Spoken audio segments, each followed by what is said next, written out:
الرحمن الرحيم. السلام عليكم ورحمة الله. بسم الله والصلاة والسلام على رسول الله. أولا ما تنساوش تشتركوا في القناة وتفعلوا جرس التنبيهات لكي تصلكم آخر الفيديوهات. Toujours avec la série questions et réponses en biostatistique, on a une autre question aujourd'hui. Quel est l'objectif d'application du test T de student pour échantillon unique, appelé aussi test de conformité? Comme d'habitude, on a trois éléments à entamer. Premièrement, une petite définition de ce type de test T, student. Un exemple simple d'application sur le logiciel SPSS. Et enfin, comment interpréter, comment lire et plutôt interpréter les résultats de test. Premièrement, les tests de conformité sont destinés à vérifier si un échantillon peut être considéré comme extrait d'une population donnée représentatif de cette population vis-à-vis d'un paramètre comme la moyenne. Tout simplement, l'objectif principal et scientifique des tests de conformité, c'est une simple vérification. Si une moyenne est considérée comme extrait d'une population, c'est-à-dire elle appartient à une population donnée ou non, à travers, bien sûr, des procédures scientifiques comme la comparaison entre les deux moyennes, la moyenne de l'échantillon et la moyenne de la population. Quand on trouve une différence significative entre les deux moyennes, c'est-à-dire qu'il existe une différence significative entre les deux moyennes, ce qui implique une absence de conformité entre la moyenne par rapport à la population. Le test T, dans le cas où on a montré une différence non significative entre la moyenne de l'échantillon et la moyenne de la population, il existe tout simplement une différence non significative, ce qui implique une conformité d'une moyenne par rapport à une population donnée. En commençant par un exemple très simple, le taux de cholestérol dans la population est connu, il vaut 4,3 mg par litre. Les résultats de 15 sujets sont présentés dans le tableau suivant. C'est une population d'animaux, généralement ce sont des souris. Et on a mesuré pour chaque sujet le taux de cholestérol. La question qui se pose, la moyenne de l'échantillon conforme la valeur de la population.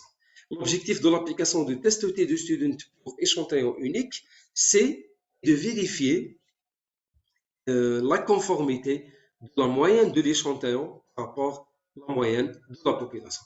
Est-ce que la moyenne de l'échantillon ne diffère pas statistiquement avec la moyenne de la population, c'est-à-dire est-ce que l'échantillon est un extrait, représente fidèlement la complexité de la population, ou c'est un échantillon qui possède une valeur soit élevée ou inférieure par rapport à la valeur moyenne de la population. Nous essaierons toujours d'appliquer cet exemple sur le logiciel SPSS, par la suite, comment lire et interpréter les résultats. Là, c'est l'interface toujours de logiciel SPSS, en commençant par la première étape au niveau de vue des variables.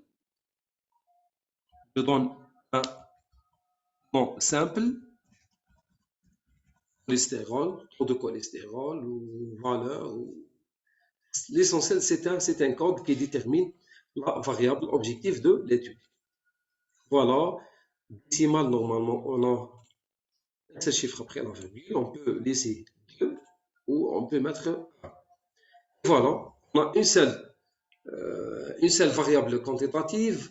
En réalité, on a un seul facteur aussi. Le facteur représente l'échantillon.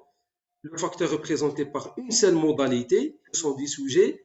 L'exercice ne signale pas, par exemple, l'âge ou l'état physiologique ou autres paramètres concernant les modalités de facteurs. C'est pour cette raison qu'on a une seule modalité de facteur. On a 15 sujets et chaque sujet donne une valeur de cholestérol. Et pour cette raison, on a un facteur représenté par une seule modalité. Et on a aussi toujours variable quantitative. C'est pour cette raison on a toujours le même principe. Le test T pour échantillon unique, c'est le même principe que le ANOVA ou le test T pour deux échantillons indépendants. C'est toujours l'effet d'un facteur sur une variable quantitative. Mais dans le cas où le facteur est représenté par une seule modalité, vous pouvez négliger le facteur lors de l'identification des variables au niveau de logiciel SPSS. Aller vers vue de données, voilà, on a la seule colonne qui représente les résultats. Utilisez toujours l'option de copier-coller. Voilà.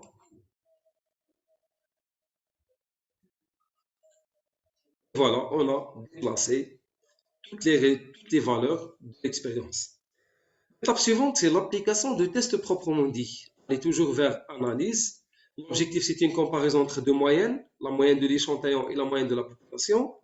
Comparer les moyennes et sélectionner test T pour échantillon unique. Voilà, cholestérol, c'est la seule variable, déplacée vers variable à tester.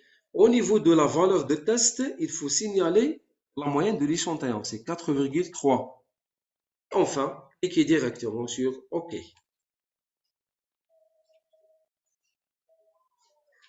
Voilà les résultats. En commençant par le premier tableau, ce sont les statistiques descriptives. La taille de l'échantillon, la moyenne, 4,72. La moyenne de l'échantillon est égale à 4,72. Comparativement à la moyenne de la population et 4,3, il existe un écart. Il reste à confirmer est-ce que cet écart diffère significativement avec la moyenne de la population ou non. Par conséquent, est-ce que la conformité est présente ou absente? L'écart type de 0,45 et un erreur moyen standard 0,11. Pour le deuxième tableau qui représente le résultat du test T, voilà la différence entre la moyenne de la population et la moyenne de l'échantillon, c'est 0,42. Est-ce que cette différence est significative ou non? Il faut vérifier ça sur la valeur de la signification. Voilà, la signification latérale, c'est p-value du test T, montrer une valeur de 0,03 qui est égale à 3 pour 1000. Comparer cette valeur par rapport à 3%, la base toujours, existe une différence hautement significative. On peut remplacer cette valeur par 2 étoiles, car elle est située entre 1 pour 1000 et 1%. Elle est inférieure à 5% et inférieure à 1%, mais elle est supérieure à 1 pour 1000.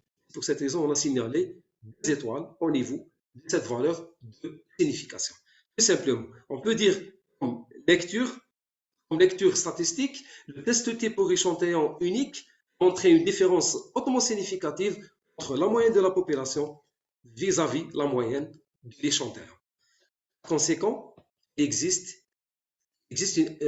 l'écart montre bien sûr l'absence d'une conformité. L'échantillon ne conforme pas à la population, tout simplement, car il existe une différence significative entre la valeur, la moyenne de l'échantillon par rapport à la moyenne de la population. Retour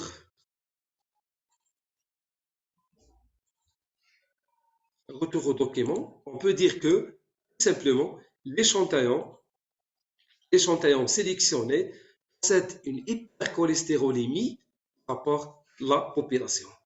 On ne peut pas dire que l'échantillon est sain, car leur moyenne c'est 4,72.